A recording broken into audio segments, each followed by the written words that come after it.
Welcome to the book report. I am Teri Lucas, author of Color, Thread, and Free Motion Quilting, Learn to Stitch with Reckless Abandon, and the owner of Bat Scooters. Did you know that? Bat Scooters are those things that you need to help move that quilt underneath the needle. Today, Pam Morgan is joining us from Idaho. Oh my gosh, I'm so excited.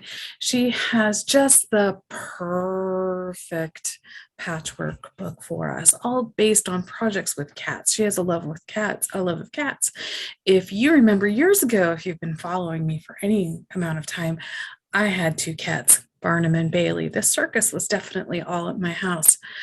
Pam's book, oh my gosh, first of all, when I was reviewing books on Generation Q magazine, one of the things that I always looked for was the dedication or the acknowledgments, in part because that always just told me something beautiful about the person. And she dedicated this book to Suzanne Woods of Lucky Spool. Suzanne sadly passed away a few years ago, or within the last couple of years. And Pamela Jane Morgan, is one of the authors that came from Lucky Spool to C&T to have her book published. And wow, to dedicate a person to somebody who really believed in your vision and what you're doing and who you are as an author, as a writer and an author and a quilt maker is really absolutely amazing. So well done. And the projects in this book are just so stinking cute. It is one of those books that I have actually downloaded and added to my collection that will be a reference book from now on. Not so much, in part for sure, because the techniques that she's showing are good reminders of good technique. And I love that. But the projects, oh my gosh, the projects are just adorable. There's a cat, there are cats all over, in and through the projects. There's a cat, a kitten, pincushion. Oh my gosh, just too cute. There's a cat on a bigger quilt. There's a quilt with a bicycle on it.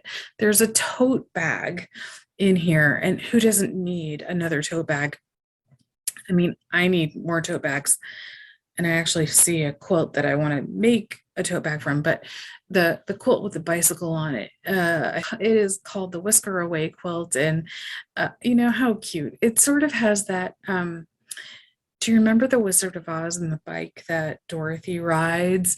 It has that kind of a feel to it. So it is just fun and sort of nostalgic.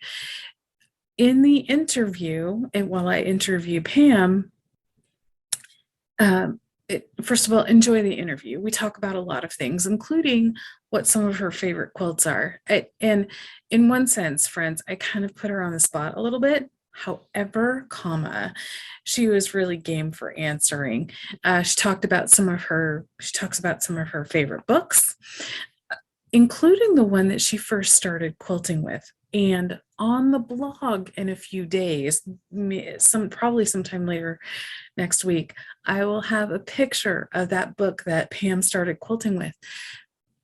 And I think I found it. She told me what it is. I think I found it. It is an oldie and a goodie. And if you happen to see it at a quilt shop anywhere, it would be well worth getting, because again, really good technique. So please enjoy today's book report with Pam Morgan, who is at Pammy Jane on her social media, pammyjane.com, and enjoy the interview. Have a great day.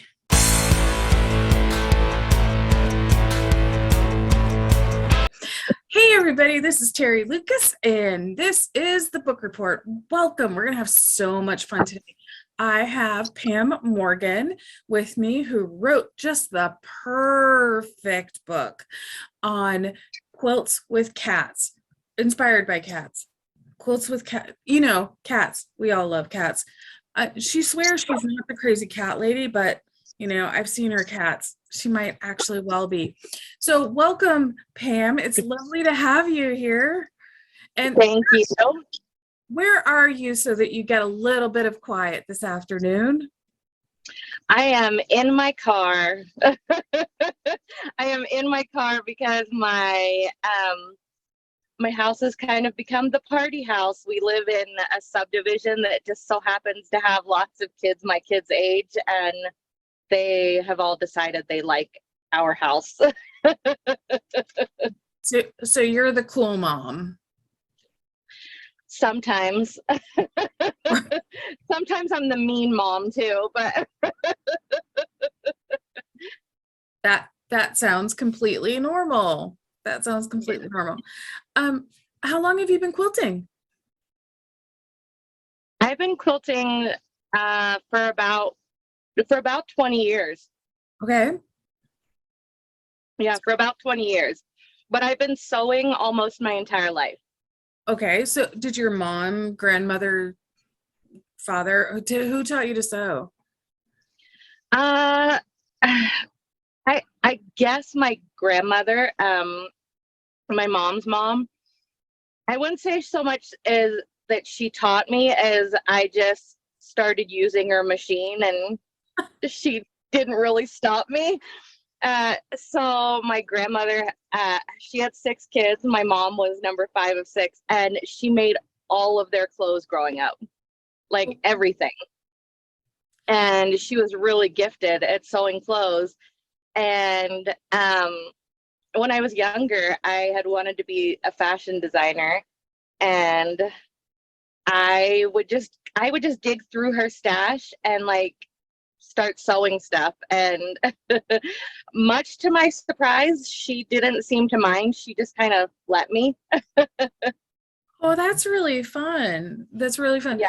Did you, I'm presuming you focused on, you started out as a garment sewer and then came into the quilting world.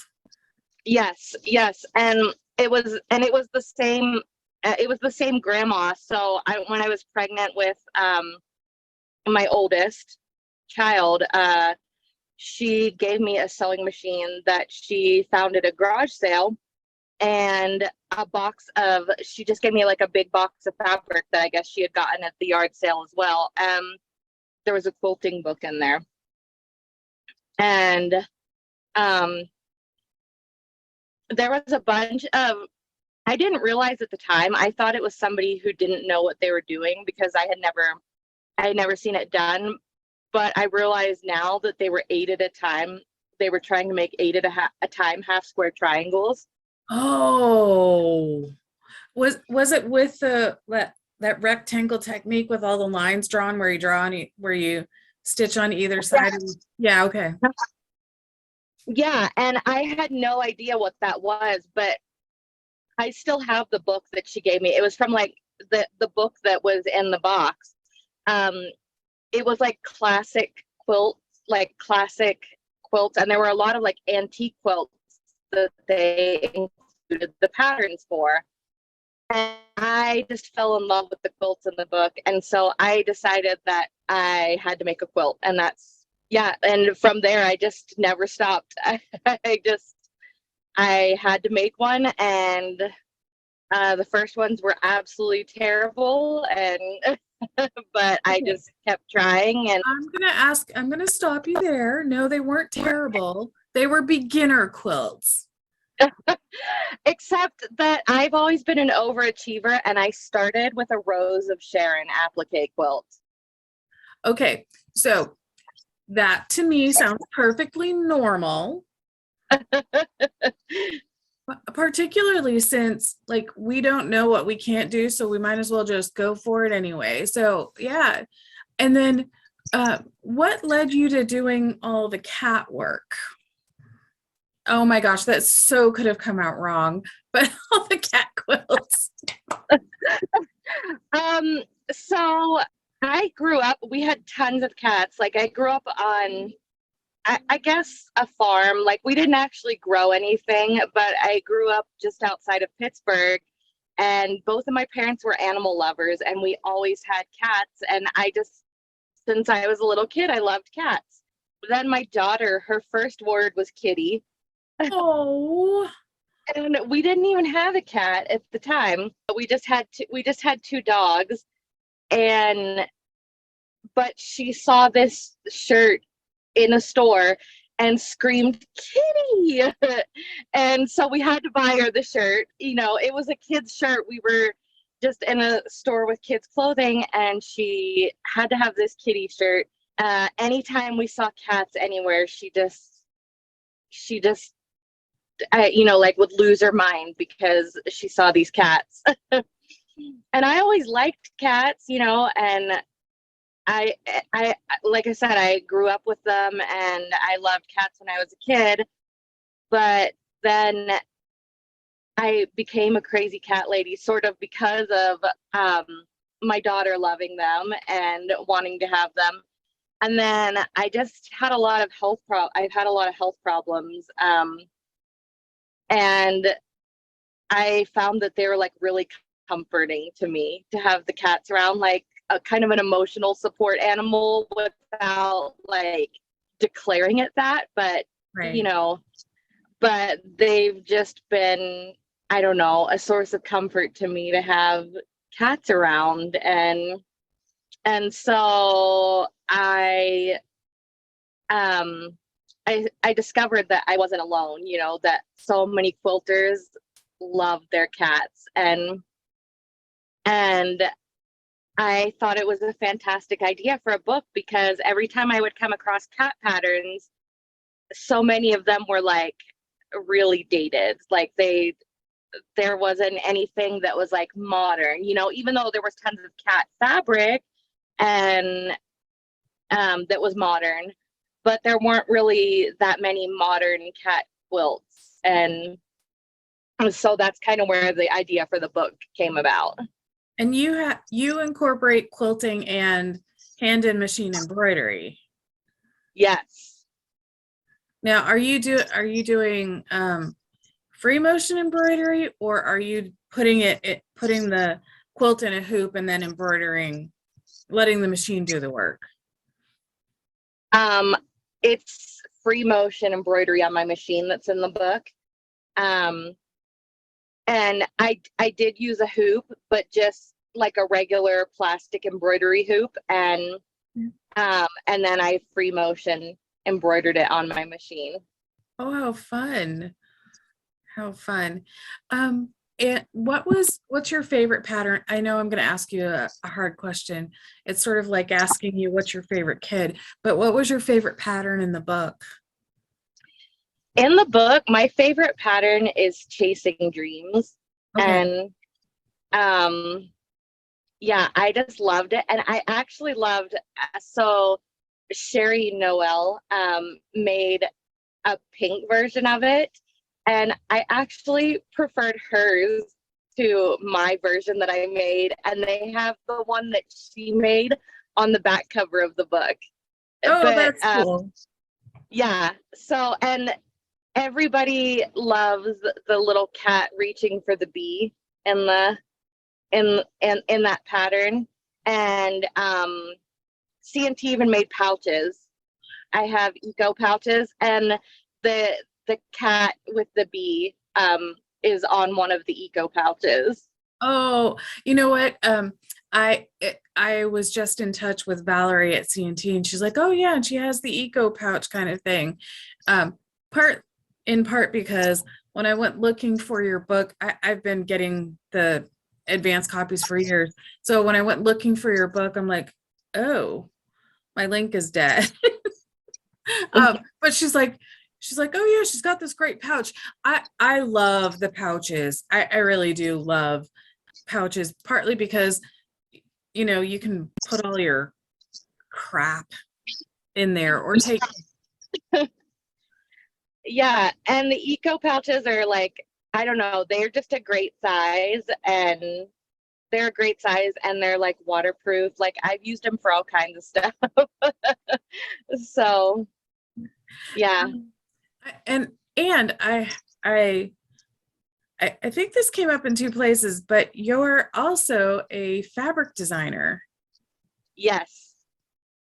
and you're designing with Wyndham. No. No? Dear Dear Stella. Dear Stella. No, that's okay. So this next line is called. Oh, sorry, my next collection. Yeah, sorry. I thought you were gonna ask me a question. So right now, I just barely started designing for them this year, and my debut collection comes out in August, and it is called Kitty Litter, and it's actually a basics collection, and there are 45 colors. That's a huge collection. Yes, yeah, and it's basics, so it'll be around indefinitely.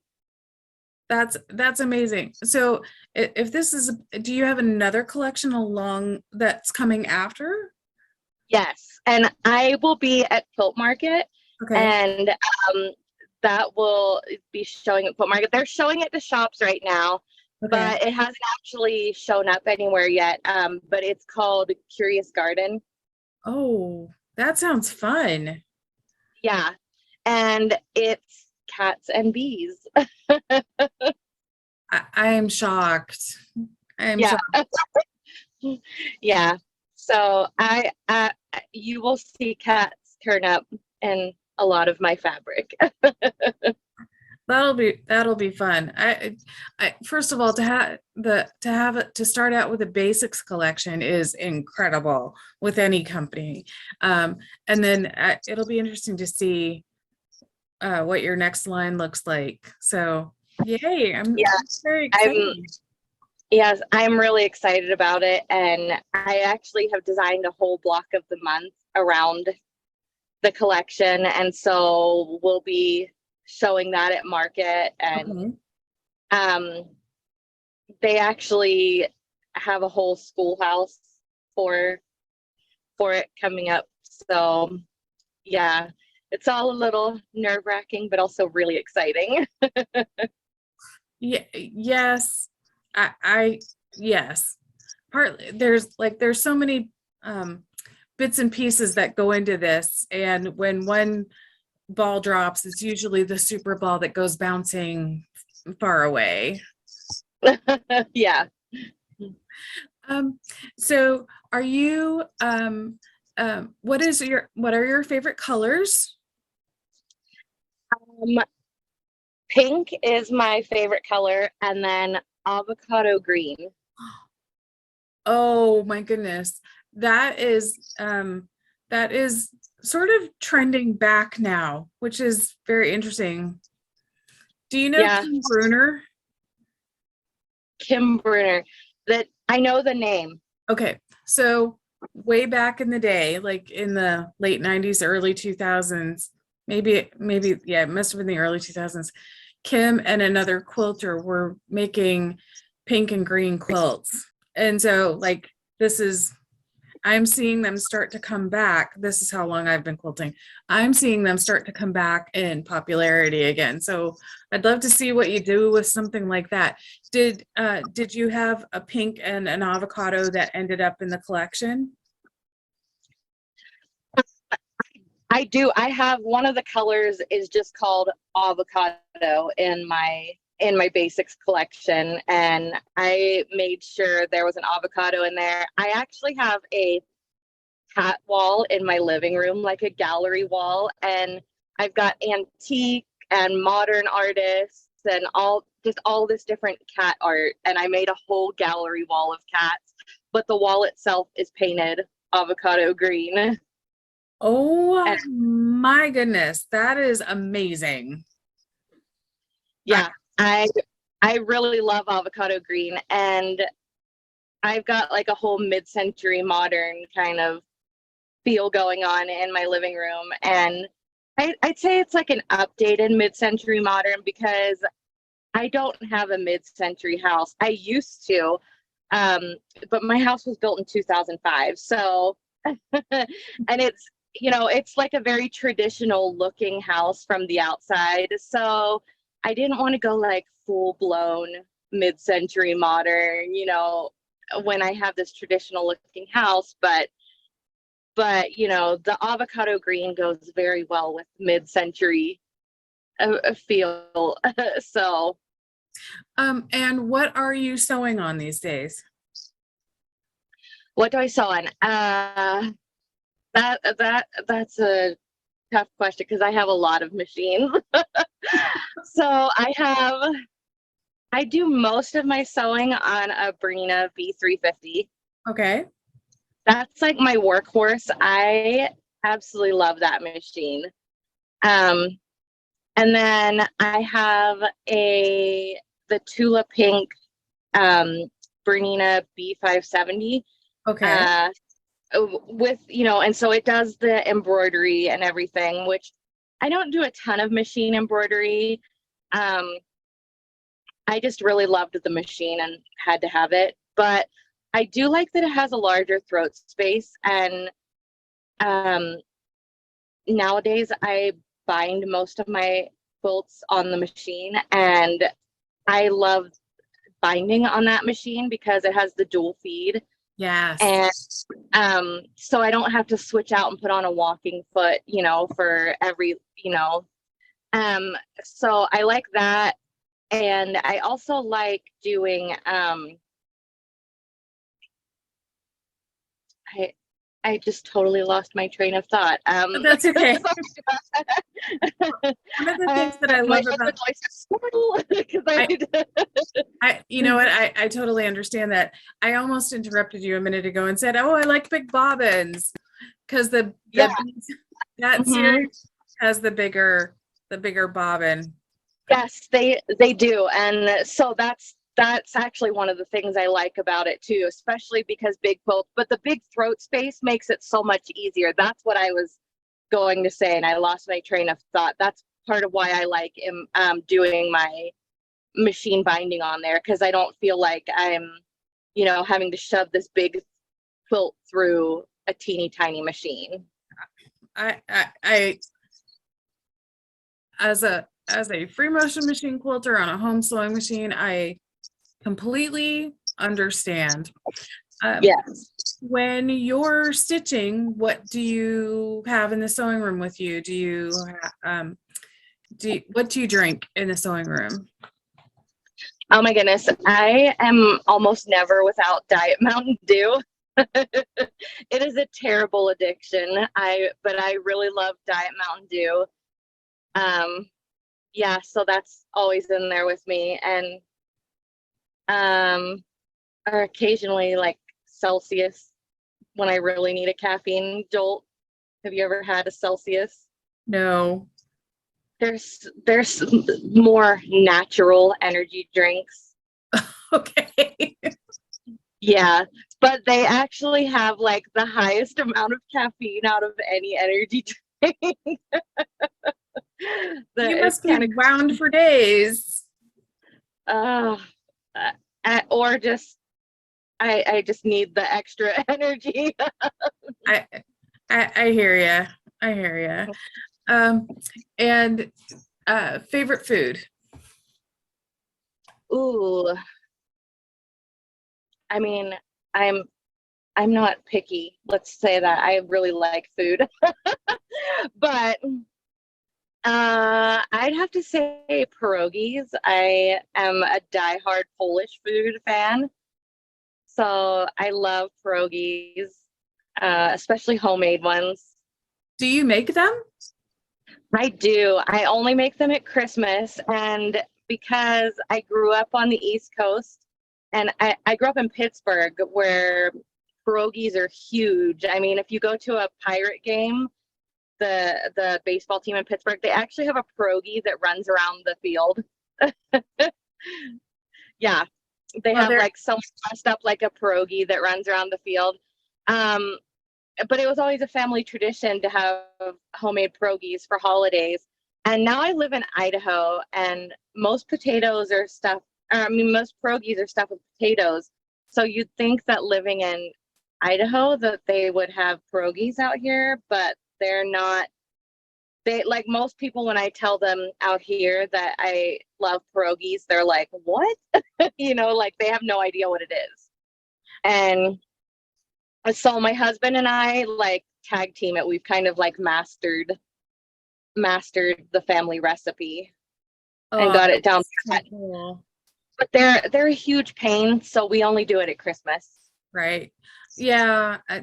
Because my understanding is that the dough is the important part. And Yeah.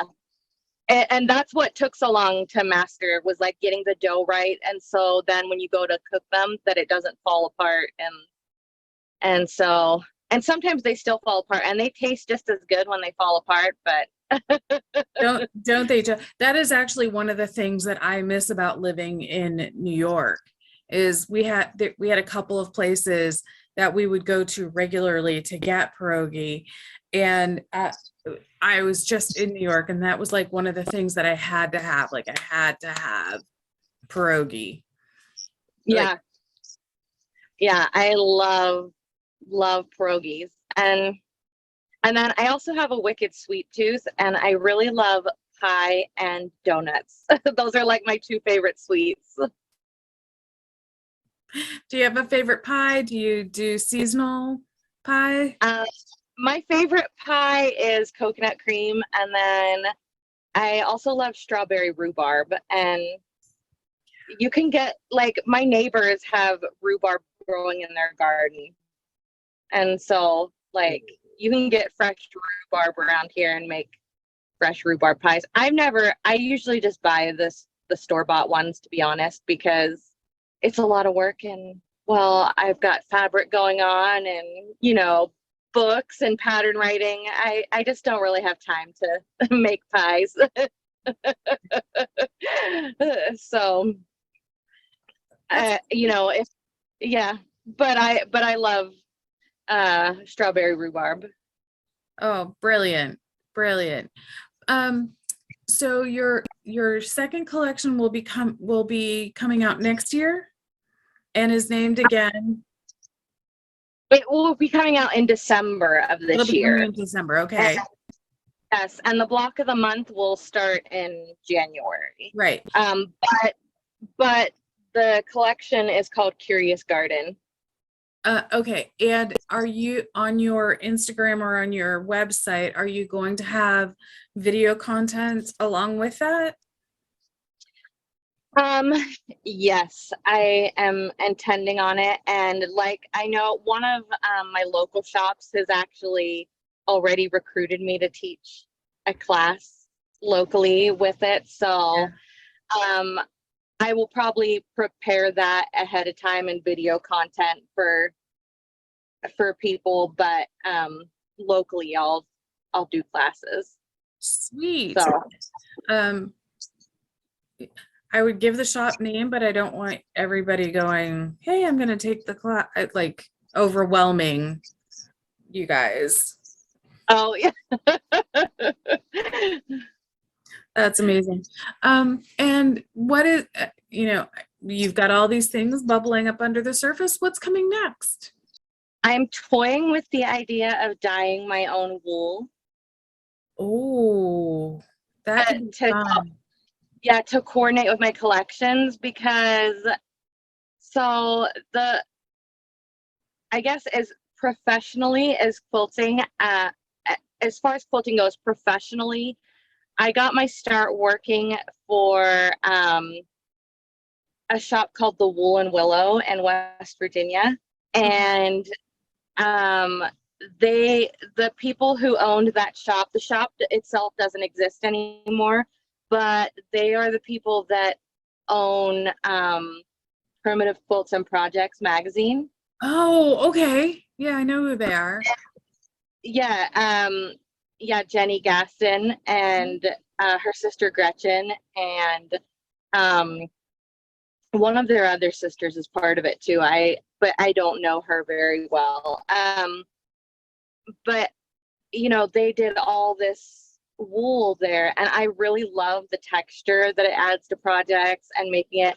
But most people, when they're doing wool projects, are primitive projects, but I do modern quilting, and I want to have modern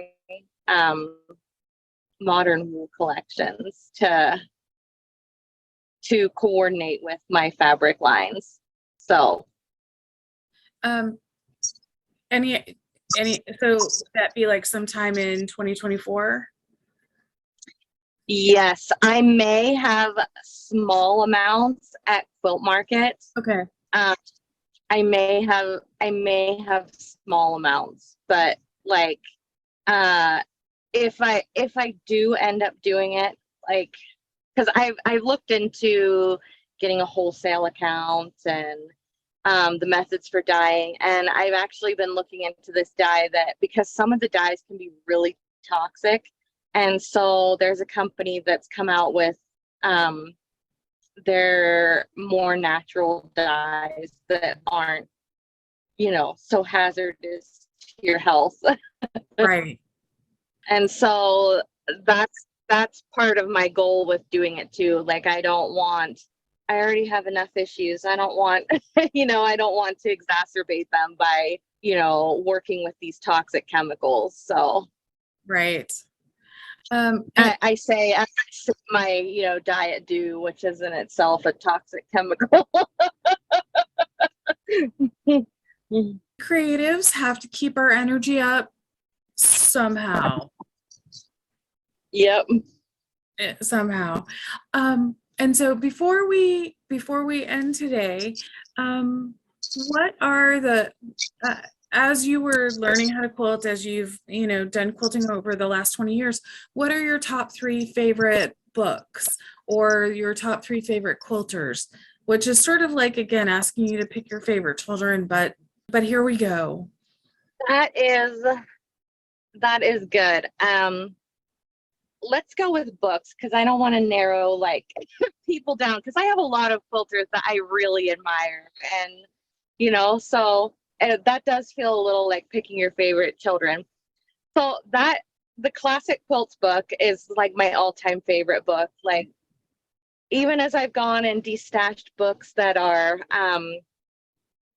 like that have been like out of date and stuff, they really are like timeless books, and it's a hardcover book, and it's really great. And I will definitely send you the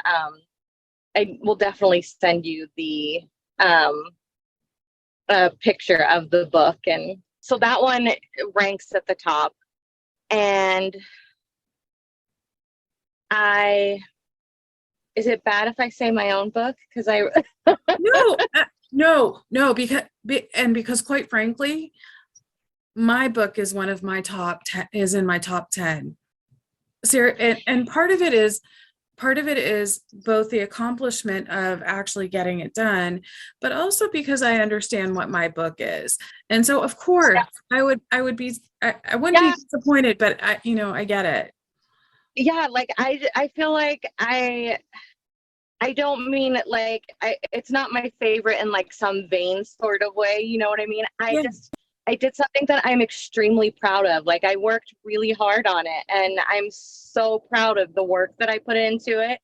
And I don't know, I feel like I put out this beautiful book, and it's something, it's something to be proud of. And so it's definitely in my top favorite books. And then let's see, my third book. I really like, have you seen the Quilt Block Cookbook? It is it's a Lucky Spool book, and it is really beautiful. It is a really beautiful book. I will see if I can get the cover of that from somewhere. Yeah, I have it. It's a really gorgeous book, and like all the photography is taken.